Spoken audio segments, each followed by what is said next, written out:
Magandang babalik mga kasambahay, ang Doctors on TV. With us this morning, Dr. Mitzi Reodica of the Medical City talking about nutrition in our children as well as worms and deworming. So, Doktora, nabanggit nyo kanina, roundworm ang madalas natin makita. Napapasa from one child to another. Lumalabas sa stools tapos nako-contaminate. Ano siya if you are infected, yung eggs ng worms na yon will be passed out sa stools. Okay. So that's why sinasabi natin kanina, poverty would be a risk. Kasi yung sanitation, no? If they don't have proper waste management at saka water sources, no? Doon nila makukuha yon. So also yung the way mag-prepare ng pagkain. Kung hindi malinis, hindi naghugas ng kamay. Oo, tama. Sa mga bata yun, no? Ang uso sa kanila, makain ng kuko. So that's actually parang one of their parang developmental and we know na since mahilig silang magsubo ng kamay, we have to make sure that their hands are clean when they do it. Yes. Kasi may oral stage naman yung mga bata. They really tend to put things in their mouth. Correct. Bantay, no? Bantay talaga. Right, So ano nangyayari, Doktor? Pagpasok ng mga eggs? So pagpasok ng eggs, doon sila mag-hatch. Iba-iba kasi yan per worm. So let's take for instance yung roundworm na ascaris, no? When they get into your system, mag-hatch yung eggs doon sa intestines or sa bituka natin. They can travel sa bloodstream to go to the lungs. And sometimes kaya may mga kids na parang inuubo, pwedeng sign din yun na parang and then pag inubo sila, they swallow it, and then doon na sila magmamature in the intestine. So, doon magkakaroon ng mga problema na parang vague abdominal pain, ang reklamo nila, or kapag malaki talaga ang burden or ang dami ng bulate doon sa kids. I'm sorry. So, early morning, tapos ito pa nag-uusapan natin. Kailangan so that you're aware, no? So, yun, pwede nilang i-pass yung live worms na. Okay. And how long do these worms grow? They can grow long. Pwedeng mga 4 centimeters, 3 centimeters. Pwedeng long. Pwede ring longer. It depends on their lifespan kasi is 2 years. Can you imagine? And each adult worm can give mga 200,000 eggs per day. So can you imagine? Per worm. So hindi naman isa lang, di ba? Siyempre ang human beings. Yes, sa population, di ba? Doktora, yung mga bata nakikita natin sa mga probinsya na tiyan lang yung lumalaki. Anong klaseng parasites ang meron nito? Apparently, there are. So most common, kapag pag ganyan na lumalaki yung tiyan, yung ascaris would be the most, The other roundworms kasi are smaller. And ang magiging problem ng smaller roundworms would be blood loss. Kasi they burrow into the mucosa, causing bleeding. Nagiging anemic sila.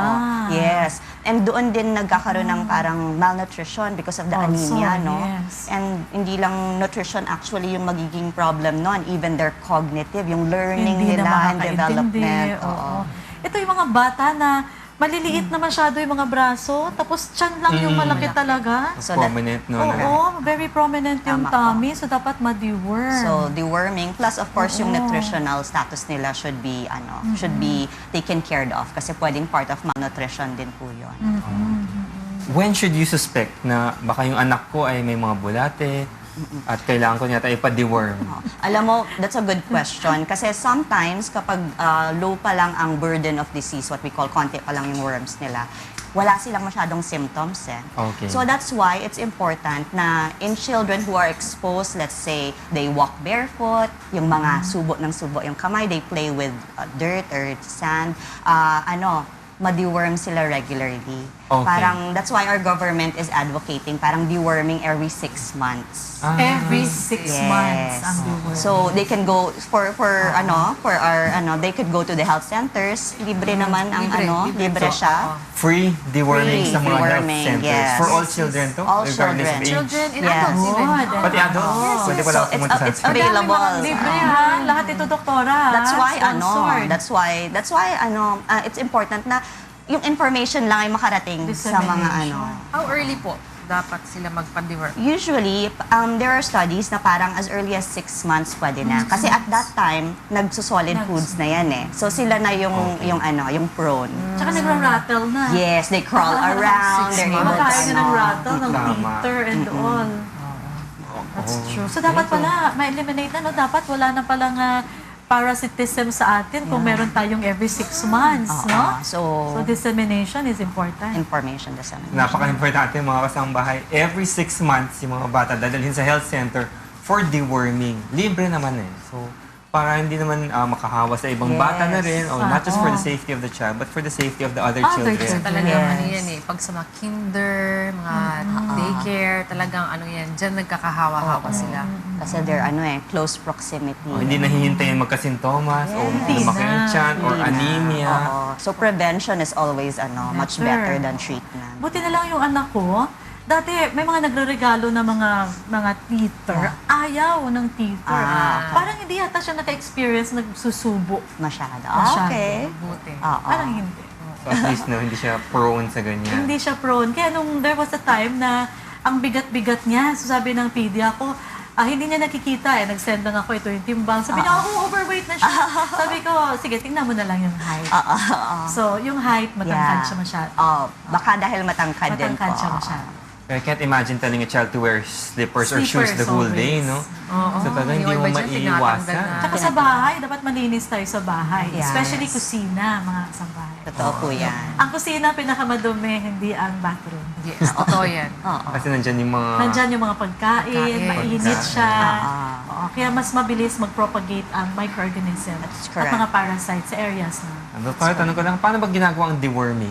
May pinapainom lang? And then what will the patient expect? So, pag nagpainom ka during deworming, you could expect within the week, pwede pong mag-pass ng worms. There are some din naman, after you deworm, wala rin. So, kasi what the medicine does, it paralyzes the worms, no? So, para pwede mo siyang i-pass out. So, yun yung... So, syrup lang to? May syrup po, may mga tablets din. May tablets din. So, it's just a matter of taking it orally, then waiting for it to pass. Yeah. Yung ibang bata kasi takot, o magulang takot. Kasi natatakot sila, baka may mag-wiggle, sorry. Actually. So, Doktora, you mentioned earlier that paralyzed. So, ibig sabihin nun, paglabas, posibleng hindi na gumagalaw. May possibility din, Doktora, na patay? May possibility na they're dead already, no? Or paralyzed sila, so hindi gumagalaw. Pero if you can imagine kung medyo marami ang worms doon. So kapag pass out nila, pwedeng may mga kasama pa ring buhay. So you can expect na hindi lahat hindi gumagalaw. May fear factor talaga tayo, and I like this. Is there any instances wherein hindi pwedeng agad-agad nagpupurga, na dapat pumunta muna sa pedya? Well, actually, what we recommend is, of course, dapat makita sila ng pedya nila, no?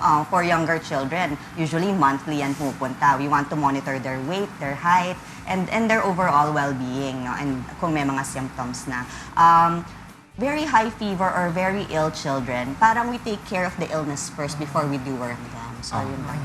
Kailangan healthy muna, no?